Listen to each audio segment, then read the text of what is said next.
Hi guys, how to controls Roblox on PC. Now use the WASD keys to move your character. W for forward, S for backward, A for left, D for right. Or use the arrow keys if that feels better.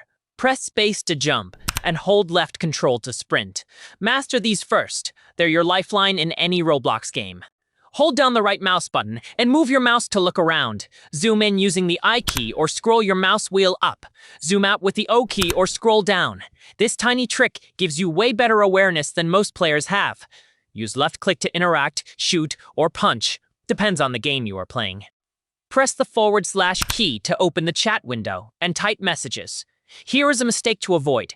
Don't left click near friendly players unless you want trouble. Switch between tools or items in your hotbar by pressing the number keys 1, 2, 3, etc. Press the back quote key, located right under escape, to open your backpack.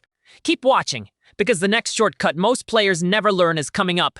Press escape, ESC, to open the main Roblox menu, where you can adjust settings, report players, or leave the game. You can also press F11 to toggle full screen mode.